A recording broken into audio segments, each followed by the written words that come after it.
ನಾನು ಕೈ ಮುಗಿದು ಮನವಿ ಮಾಡ್ತೀನಿ. ಈಗಾಗಲೇ ಕೆಆರ್ಎಸ್ ಪಕ್ಷದ ಹೋರಾಟವನ್ನ ನೀವು ನೋಡಿದ್ದೀರಾ. ಇಲ್ಲಿ ಬಂದಿರೋರಿಗೆ ನಾವು ಬೆಳಗ್ಗೆನೆ ಬಾಟ್ಲು ಕೊಟ್ಟು ಬಿರಿಯಾನಿ ತಿನ್ನಿಸಿ ಕರ್ಕೊಂಡ್ ಬಂದಿದೀವಲ್ರೇನ? ಯಾವ್ದಾದ್ರೂ ರಾಜಕೀಯ ಪಕ್ಷಕ್ಕೆ ಇವತ್ತು ಕರ್ನಾಟಕದಲ್ಲಿ 10 ಆಗ್ಲಿ 50 ಆಗ್ಲಿ 100 ಆಗ್ಲಿ ಬಿರಿಯಾನಿ ಕೊಡದೆ, ಹೆಂಡ ಕೊಡದೆ ಈ ತರಕ್ಕೆ ಜನ ಸೇರಿಸುವಂತ ತಾಕತ್ತಿದೆಯಾ?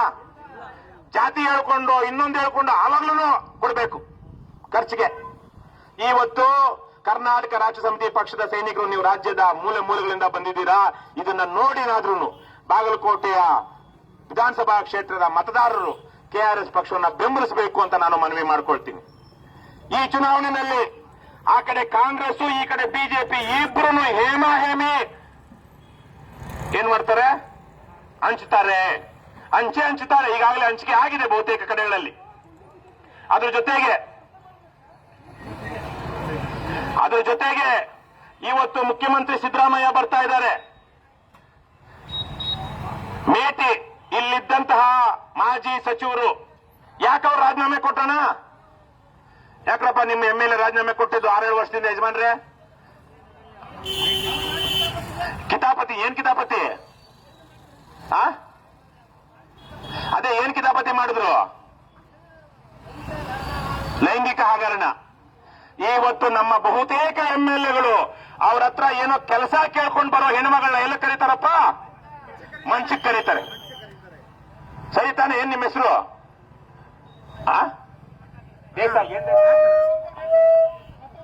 ಹಸುವಂತ ದೇಸಾಯಿ. ಅವ್ರು ಹೇಳಿದ್ರು ಲೈಂಗಿಕ ಹಗರಣ.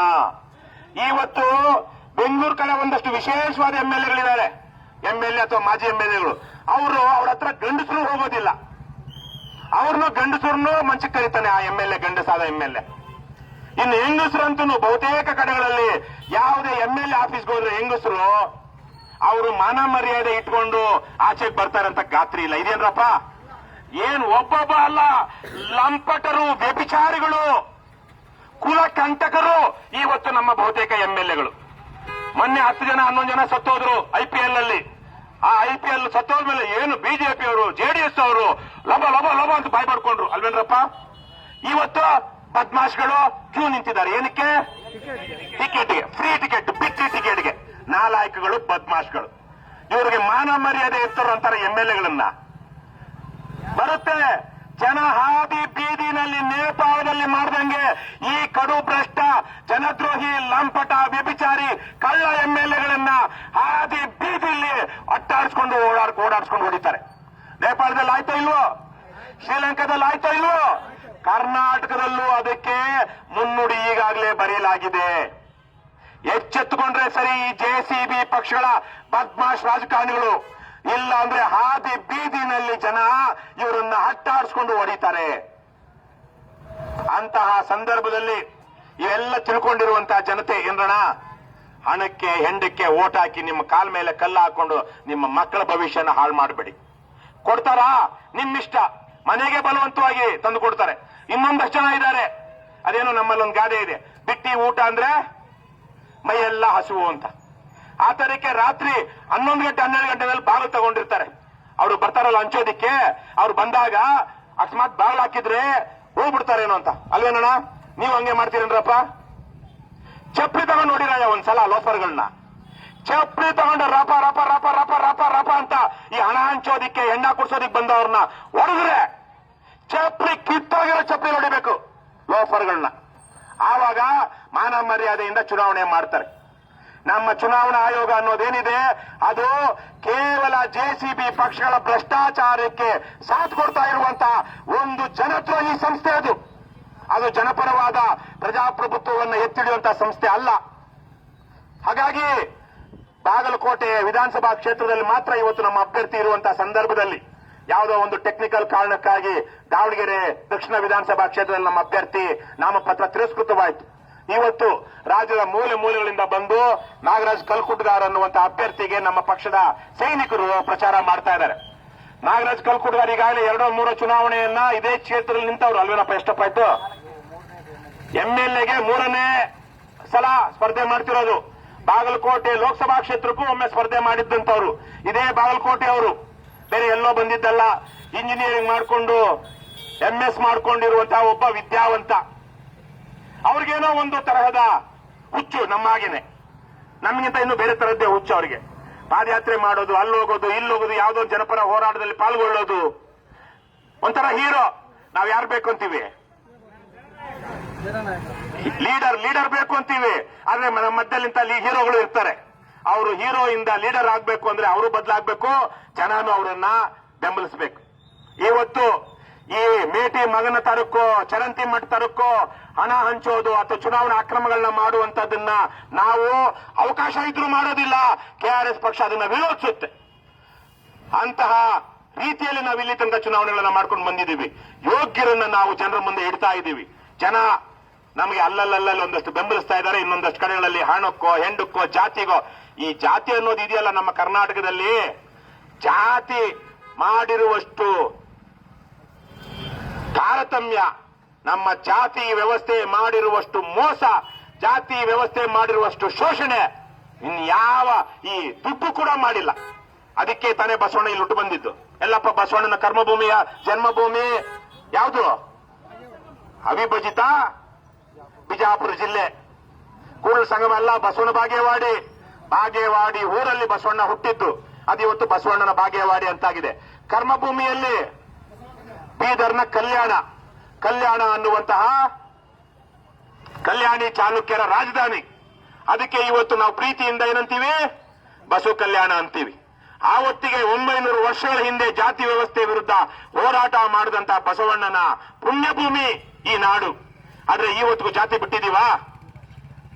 ಕನಕದಾಸರು ಆತ್ಮ ಯಾವ ಕುಲ, ಜೀವ ಯಾವ ಕುಲ, ತತ್ವೇಂದ್ರಿಯಗಳ ಕುಲ ಪೇಳಿರಯ್ಯ, ಆತ್ಮ ಅಂತರಾತ್ಮ ನೆಲೆಯಾದಿ ಕೇಶವ, ಆತ ನುಲಿದ ಮೇಲೆ ಯಾತರ ಕುಲವಯ್ಯ. ಯಾರನ್ನ ಹೇಳಿದ್ದು? ಕನಕದಾಸರು. ಕನಕದಾಸರ ಕುಲಸ್ಥರು ಅಂದ್ಕೊಳ್ಳುವಂತವರು, ಬಸವಣ್ಣನ ಕುಲಸ್ಥರು ಅಂದ್ಕೊಳ್ಳುವಂತವರು, ಕುವೆಂಪುರವರ ಕುಲಸ್ಥರು ಅಂದ್ಕೊಳ್ಳೋರು, ಗಾಂಧಿಯ ಕುಲಸ್ಥರು ಅಂದ್ಕೊಳ್ಳುವಂತವರು. ನಾವು ಬಿಟ್ಟಿದೀವ ನಮ್ಮ ಸಣ್ಣತನಗಳನ್ನ, ಜಾತಿ ವ್ಯಾಮೋಹವನ್ನ? ನಮ್ಮ ಜಾತಿಯವನು ಪರಮ ವ್ಯಭಿಚಾರಿ ಆಗಿದ್ರು ಅವನಿಗೆ ನಮ್ಮ ಓಟು, ಅವನು ಪರಮ ಭ್ರಷ್ಟ ಆಗಿದ್ರು ಅವನಿಗೆ ನಮ್ಮ ಓಟು. ದೇಶ ಉದ್ಧಾರ ಆಗುತ್ತೇನ್ರಪ್ಪ? ಆಗುತ್ತೇನ್ರಣ? ಕಳ್ಳರನ್ನ ತಗೊಂಡೋಗಿ ಪೊಲೀಸ್ ಸ್ಟೇಷನ್ ಇಟ್ಟರೆ ಕಳ್ತನ ನಿಲ್ಲುತ್ತೇನ್ರಣ? ನಿಲ್ಲಲ್ಲ. ಹಾಗಾಗಿ ಇವತ್ತು ಕೈ ಮುಗಿದು ಕೇಳ್ಕೊಳ್ತಾ ಇದೀವಿ. ನಾಗರಾಜ್ ಕಲ್ಕುಟ್ಗಾರ್ ಒಬ್ಬ ವಿದ್ಯಾವಂತ ಯುವಕ. ಕ್ರಮ ಸಂಖ್ಯೆ 6 ಯಾವ್ದು ನಮ್ಮ ಗುರುತು?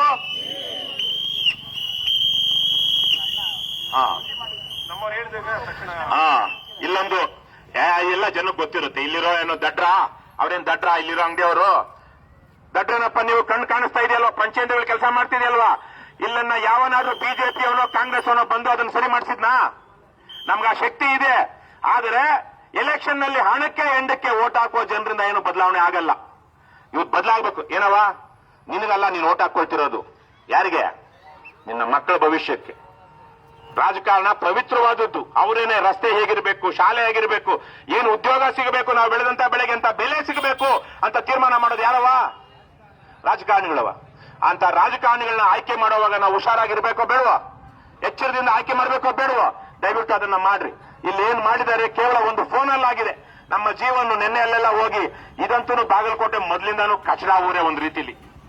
ಕೊಳಚೆ, ಅಲ್ಲಲ್ಲಿ ಕೊಳಚೆ, ಸರಿಯಾಗಿ ಚರಂಡಿ ವ್ಯವಸ್ಥೆ ಇಲ್ಲ. ಯಾಕಂದ್ರೆ ಹಳೆ ಊರಲ್ಲಿ ಸಮಸ್ಯೆಗಳಿರುತ್ತೆ. ಆದ್ರೆ ಪರಿಹಾರ ಮಾಡೋದಕ್ಕಾಗುತ್ತೋ ಇಲ್ಲಪ್ಪ? ಒಳಚರಂಡಿಗಳು, ಅಂಡರ್ಗ್ರೌಂಡ್ ಸ್ವೇಜ್ ಮಾಡೋದಕ್ಕಾಗುತ್ತೋ ಇಲ್ವೋ? ಮಾಡೋದಿಲ್ಲ. ದುಡ್ಡು ಮಾತ್ರ ಆಗ್ಬಿಟ್ಟಿರುತ್ತೆ. ದುಡ್ಡು ಕೊಟ್ಟು ತಿಂದು ಬಿಟ್ಟಿರ್ತಾರೆ. ಇವತ್ತು ಅಂತಹ ಸಂದರ್ಭದಲ್ಲಿ ಜನಕ್ಕಿರುವಂತಹ ಏಕೈಕ ಆಯ್ಕೆ KRS ಪಕ್ಷ ಮಾತ್ರ. ಇಡೀ ರಾಜ್ಯದಲ್ಲಿ ಇವತ್ತು ಈ ಟಿ ಶರ್ಟ್ ಹಾಕೊಂಡಿರುವಂತವ್ರು ಹೋದ್ರೆ ಯಾವನಾದ್ರೂ ಸರ್ಕಾರಿಯ ಅಧಿಕಾರಿಗೆ ಲಂಚ ತಗೊಳ್ಳೋ ಧೈರ್ಯ ಇದೆಯಲ್ಲ? ಪೊಲೀಸ್ ಅಧಿಕಾರಿಗೆ ದಬ್ಬಾಳಿಕೆ ಮಾಡೋ ಧೈರ್ಯ ಇದೆಯಾ? ನಮ್ಮ ಮೇಲೆ ದಬ್ಬಾಳಿಕೆ ಮಾಡಿದಂತ ಪೊಲೀಸರೆಲ್ಲ ಮಾನ ಮರ್ಯಾದೆ ಕಳ್ಕೊಂಡು, ಇವತ್ತು ಮಾನ ಮರ್ಯಾದೆ ಕಳ್ಕೊಂಡು ಬಾಯಿ ಮುಚ್ಕೊಂಡು ಕೆಲಸ ಮಾಡ್ತಾ ಇಲ್ವಾ? ನಾವು ಯಾವತ್ತೂ ಸಂವಿಧಾನವನ್ನ, ನ್ಯಾಯ, ಕಾನೂನನ್ನ ಇಟ್ಕೊಂಡು ಹೋರಾಟ ಮಾಡ್ತಾ ಇದೀವಿ. ಅದೇ ಕಾಂಗ್ರೆಸ್ ಬಿಜೆಪಿಯ ಚೇಲಾಗಳು ಏನ್ ಮಾಡ್ತಾರೆ? ಸಾಹೇಬ್ರೆ, ಒಂದ್ ಡೀಲ್ ಆಗಿದೆ, ಬನ್ನಿ ಬಾರ್ಗೆ ಅಂತಾರೆ. ಎಲ್ಲಿಗೆ? ಬಾರ್ಗೆ. ಆಮೇಲೆ ಸಾಹೇಬ್ರೆ, ರೆಸಾರ್ಟ್ ಅಲ್ಲಿ ರೂಮ್ ಬುಕ್ ಮಾಡಿದ್ದೀನಿ, ಮಾಲ್ ಬಂದೈತೆ. ಏನ್ ಬಂದಿದೆ? ಮಾಲ್ ಬಂದಿದೆ. ಡ್ರಗ್ಸು, ಹೆಣ್ಮಕ್ಳು, ದುಡ್ಡು ಎಲ್ಲ ಸಪ್ಲೈ ಮಾಡಿ ಈ ಅಧಿಕಾರಿಗಳನ್ನ ಒಲಿಸಿಟ್ಕೊಂಡಿರ್ತಾರೆ. ಅದ್ರದ್ದು ಆಮೇಲೆ ಏನ್ ಮಾಡ್ತಾರೆ, ವಿಡಿಯೋ ಮಾಡ್ತಾರೆ, ಆಮೇಲೆ ಬ್ಲಾಕ್ ಮೇಲ್ ಮಾಡ್ತಾರೆ. ಮೊನ್ನೆ ಆ ಯಾರು ಆ ಪುಣ್ಯಾತ್ಮ ಕಾಂಗ್ರೆಸ್ನ ಉಪಮುಖ್ಯಮಂತ್ರಿ ಯಾರಪ್ಪ, ಡಿ.ಕೆ. ಶಿವಕುಮಾರ್ ಮುನ್ರಾತ್ನಂಗೆ ಏನ್ ಹೇಳಿದ್ದು, ನೀನು ಏಡ್ಸ್ ಇಂಜೆಕ್ಷನ್ ಚುಚ್ಚೋಕ್ ಹೋಗಿದ್ದೆ ಅಶೋಕನಿಗೆ. ಆ ಅಶೋಕನಿಗೂ ಮಾನ ಮರ್ಯಾದೆ ಇಲ್ಲ, ಮುನ್ರತ್ನಿಗೂ ಇಲ್ಲ, ಡಿ.ಕೆ. ಶಿವಕುಮಾರ್ಗೂ ಇಲ್ಲ, ಸಿದ್ದರಾಮಯ್ಯಗೂ ಇಲ್ಲ, 224 MLAಗಳಲ್ಲಿ ಯಾವನಿಗೂ ಇಲ್ಲ. ಇದ್ದಿದ್ರೆ ಆ ರೇವಣ್ಣ ಆಗ್ಲಿ ಮುನ್ರತ್ನ ಆಗ್ಲಿ ಒಳಗಡೆ ಬಂದಿದ್ರೆ ಪದ್ಮಾಶ್ ಆಚೆ ಹೋಗುವಿಲ್ಲ, ನಾವಾಚೆ ಹೋಗ್ತೀವಿ ಅಂತ ಇದ್ರು. ಇಲ್ವೇನ್ರಪ್ಪ, ಮಗನ ಜೊತೆ ಹೋಗಿ ಹೆಣ್ಮಗಳನ್ನ ರೇಪ್ ಮಾಡಿದಂತ ದೇವೇಗೌಡರ ಮಗ ರೇವಣ್ಣನ ಪಕ್ಕದಲ್ಲಿ ಕುತ್ಕೊಳ್ಳಕ್ಕೆ ಯಾವನ್ಗಾದ್ರೂ MLA ಮನಸ್ಸಿದೆ ಅಂದ್ರೆ ಅವನು ಮನುಷ್ಯನ ಮೃಗನ? ಮುಖ್ಯಮಂತ್ರಿಗಳಿಗೆ ಮಾಜಿ ಮಂತ್ರಿಗಳಿಗೆಲ್ಲ ಏಡ್ಸ್ ಇಂಜೆಕ್ಷನ್ ಚುಚ್ತಾನೆ ಅಂತ ರೆಕಾರ್ಡೆಡ್ ಅದು ಯಾರು, ಉಪಮುಖ್ಯಮಂತ್ರಿ, ಸನ್ಮಾನ್ಯ ಜವಾಬ್ದಾರಿಯುತ ಮುಖ್ಯಮಂತ್ರಿ ಡಿ.ಕೆ. ಶಿವಕುಮಾರ್ ಹೇಳಿರುವಂತಹ ಮಾತು. ಅಂತಹ ಮುನಿರತ್ನನ್ನ ಅಸೆಂಬ್ಲಿಯಲ್ಲಿ ಇಟ್ಕೊಂಡು ಚರ್ಚೆ ಮಾಡ್ತಾರೆ ಅಂದ್ರೆ ಯಾವ MLAಗೆ 224 MLAಗಳನ್ನು ಬದ್ಮಾಶ್ಗಳು, ಅಯೋಗ್ಯರು, ನೀಚರು, ಪರಮ ವಿಭಿಚಾರಿಗಳು, ತಲೆ ಹಿಡುಕರು. ಮಾನ ಮರ್ಯಾದೆ ಇದ್ದಿದ್ರೆ ಇಷ್ಟೊತ್ತಿಗೆ ಅಲ್ಲಿ ಕಾಸಿಗಾಗಿ ಪ್ರಶ್ನೆಗಳು, ಕ್ಯಾಶ್ ಫಾರ್ ಕ್ವಶನ್ಸ್ ಅಂತ ಒಂದು ದೊಡ್ಡ ಬಂತು. ಯಾರ ಟೈಮಲ್ಲಿ ಅದು, ವಾಜಪೇಯಿ ಟೈಮಲ್ಲಿ ತಾನೆ ಬಂತು. 11 ಜನ ಅನ್ಸುತ್ತೆ, 11 ಜನ ಎಂಪಿಗಳನ್ನ ಇಡೀ ಪಾರ್ಲಿಮೆಂಟ್ ಸಸ್ಪೆಂಡ್ ಮಾಡಾಕ್ತು. ಇಲ್ಲಿ ಮುನಿರತ್ನನ್ನ ರೇವಣ್ಣನನ್ನ ಅಸೆಂಬ್ಲಿ ಒಳಗಡೆ ಬರೋದಕ್ಕಾಗೋಂಗ್ ಮಾಡಕ್ ಆಗ್ತಿರ್ಲಿಲ್ಲನಪ್ಪ ನಮ್ಮ MLAಗಳಿಗೆ. ಒಂದು ರೆಸೊಲ್ಯೂಷನ್ ಪಾಸ್ ಮಾಡಿ ಇಂತಹ ಆರೋಪಿತರು, ಕಳಂಕಿತರು, ನೀಚ ವ್ಯಕ್ತಿತ್ವದವರು ನಮ್ಮ MLAಗಳಾಗಿರಬಾರದು. ಒಬ್ಬನಾದ್ರೂ ಧ್ವನಿ ತೆಗೆದ್ನಾ? ಅದು ಪುಣ್ಯಾತ್ಮ ಡಿ.ಕೆ. ಶಿವಕುಮಾರ್ ಅವ್ರು ಚೆನ್ನಾಗಿರ್ಲಿ. ಯಾರು, ಡಿ.ಕೆ. ಶಿವಕುಮಾರ್. ಒಬ್ಬ ಡಿ.ಕೆ. ಶಿವಕುಮಾರ್ ಹೇಳಿದ್ದು ವಿಚಿತ್ರ ವಿಶೇಷ. ಅದಕ್ಕೇನೆ ಅವ್ರ ಹೊಟ್ಟೆ ಹೆಂಗಿರ್ಲಿ, ತಣ್ಣಗಿರ್ಲಿ. ಅವರಾದ್ರೂ ಒಂದಷ್ಟು ವಿಚಾರ ಎತ್ತಿದ್ದಾರೆ.